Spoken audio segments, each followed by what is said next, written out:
ಬೇಗ ಬಂದವರು ಈಗ ಸನ್ಮಾನ್ಯ ಸಭಾಧ್ಯಕ್ಷರೇ, ಮಾನ್ಯ ಅಧ್ಯಕ್ಷರೇ, ಒಂದು ನಿಮಿಷ. ಸನ್ಮಾನ್ಯ ಸಭಾಧ್ಯಕ್ಷರೇ, ತಾವು ಸಭಾಧ್ಯಕ್ಷರಾದ ಮೇಲೆ ಒಂದು ಹೊಸ ಪದ್ಧತಿ ಪ್ರಾರಂಭ ಆಯಿತು.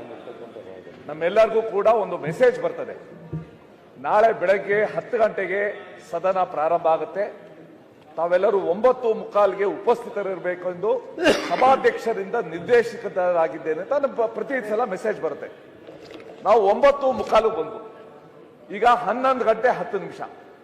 ನಾವೇ ನಮ್ಮ ಟೈಮ್ಗೆ ಮರ್ಯಾದೆ ಕೊಡದೇ ಇದ್ರೆ ಇನ್ನು ರಾಜ್ಯ ಏನ್ ಕೊಡುತ್ತೆ?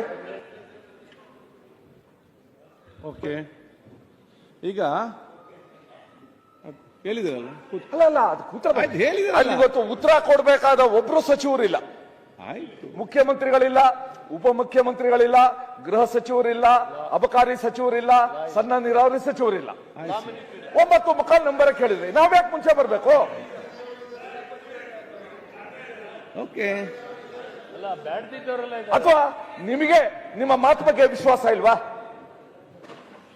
ನಮಗೆ ಡೈರೆಕ್ಷನ್ ಕೊಟ್ಟು ನಾವು ಇಲ್ಲಿ ಬಂದು 9:15 ಏನ್ ಸಾಧಿಸುದು? ಮಾನ್ಯ ಅಧ್ಯಕ್ಷರೇ, ಏನಂತಂದ್ರೆ ನಿಮ್ಗೆ ಎಲ್ಲ ಗೊತ್ತಿದ್ದು, ಈಗ ಅಲ್ಲಿ ನಿಂತು ನಿಮ್ಗೆ ಕೇಳಿದ್ರೆ ಆಗ್ತದೆ. ಈಗ ಅಧ್ಯಕ್ಷರೇ, ಅಲ್ಲ ನಂಗೆ ಏನ್ ಗೊತ್ತಾ ಸಭಾಧ್ಯಕ್ಷರೇ, ಅಲ್ಲ ನಂಗೆ ಒಂದು ನೆನಪು ಬರೋದು, ಒಂದು ಊರಿಗೆ ರೈಲು ದಿವಸ ನಿಧಾನಕ್ಕೆ ಬರ್ತಾ ಇತ್ತಂತೆ. 1 ಗಂಟೆ 2 ಗಂಟೆ 3 ಗಂಟೆ ಜನ ಟೈಮ್ ನೋಡೋದೇ ಬಿಟ್ಬಿಟ್ರು. ಆಫ್ಟರ್ ಎ ಲಾಂಗ್ ಪೀರಿಯಡ್ ಒಂದು ದಿವಸ ಕರೆಕ್ಟ್ ಆಗಿ ಬಹುತೇಕ ಸಚಿವರು ಬಂದಿದ್ದಾರೆ. ಇಲ್ಲಿ ಸಮಯಕ್ಕೆ ಆರಂಭ ಆಗ್ಲಿಲ್ಲ ಅಂತ ಸ್ವಲ್ಪ ಲೌಂಜ್ ಅಲ್ಲಿ ಇರಬಹುದು, ಕಚೇರಿಗೆ ಹೋಗಿರಬಹುದು. ಎಲ್ಲಾರು ಅಂತ ನಾನು ಹೇಳೋದಿಲ್ಲ. ನೀವು ನೋಡಿದೀರಾ ಒಂದು ದಿವಸ 10 ಗಂಟೆಯಿಂದ ಎಷ್ಟು ಜನ ಹೋಗಿದ್ದಾರೆ, ತಾವೇ ನೋಡಿದೀರಾ. ನೀವು ಇದ್ದೀರಾ, ನಾನು ಇದ್ದೀನಿ. 10 ಗಂಟೆಯಿಂದ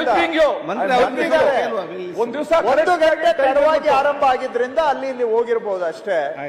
ನಿಮ್ ಭಾವನೆ ಹೇಳಿಬಿಡಿ. ಒಂದ್ ದಿವಸ ಕರೆಕ್ಟ್ ಟೈಮ್ ಬಂದ್ಬಿಟ್ಟು ಹೋಗಿ ಆ ಡ್ರೈವರ್ ಹಾರ ಹಾಕಿದ್ರು, ಮಂಗಳಾರತಿ ಬೆಳೆದ್ರು. ಏನು ಅಂದ್ರೆ ಟೈಮ್ ಸೇರ್, ಅದು ನಿನ್ನೆ ಟ್ರೈನ್ ಅನ್ನೋ. ಈಗ ನಿಮ್ಮ ಸುಮಾರು ಹೇಳಿರೋದ್ರಲ್ಲಿ ನಾವು ಸೇರ್ತೀವಿ. ನಾವೆಲ್ಲ ಬೆಳಗ್ಗೆ ಎದ್ದು ತಿಂಡಿ ತಿನ್ನಕ್ ಓಡೋಡಿ ಬಂದ್ರಿ. ನಾವು ನಾನು ಎಷ್ಟೊತ್ತು ಬಂದೆ? 9:15 9:15 ಇಲ್ಲಿದ್ದೆ ನಾನು. ಮತ್ತೆ ಪ್ರೊಟೆಸ್ಟ್ ಅಂತ ಹೇಳಿದ್ರೆ ನೀವು ಲೇಟ್ ಆಗಿ ಬರ್ತಾ ಅಂತ ಹೇಳಿ ನೀವು ಕೇಳಲಿಲ್ಲಲ್ಲ ನಮ್ ಪ್ರೊಟೆಸ್ಟ್. ನೀವು ಇವತ್ತೆಲ್ಲ ಆಡಳಿತ ಅಧ್ಯಕ್ಷರೇ, ಲೇಟ್ ಆಗಿ ಬರ್ತಾರೆ. ನೀವು ಇವತ್ತು ಸ್ವಲ್ಪ ಅವ್ರ ಕಡೆ ವಾಲ್ದಂಗಿದ್ದೀರಾ? ಇಲ್ಲ ನೋಡಿ, ನಮ್ಮನ್ನ ಪ್ರೊಟೆಸ್ಟ್ ಹೋಗಕ್ಕೂ ಬಿಡ್ತಾ ಇಲ್ಲ, ಇಲ್ಲಿ ನಿಲುವಳಿ ಮಣ್ಣೆ ಮಾಡಕ್ಕೂ ಬಿಡ್ತಾ ಇಲ್ಲ. ಆ ಪರಿಸ್ಥಿತಿಗೆ ತಂದ್ಬಿಟ್ಟಿದ್ದೀರ ನಾವು. ಇವತ್ತು ಮಾತ್ರ ಮುಗಿಸ್ಕೊಂಡು ಬರೆಯರ್ ನಾವು.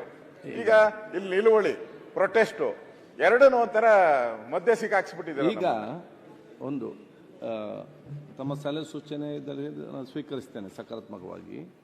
ನಾವು ಇವತ್ತು ಬೆಳಿಗ್ಗೆ 10 ಗಂಟೆಗೆ ಅದನ್ನು ನಿಗದಿಪಡಿಸುವುದು ಹೌದು. ಅದ್ರ ಜೊತೆ 10 ಗಂಟೆಗೆ ನಿಗದಿಪಡಿಸುವುದು ಹೌದು.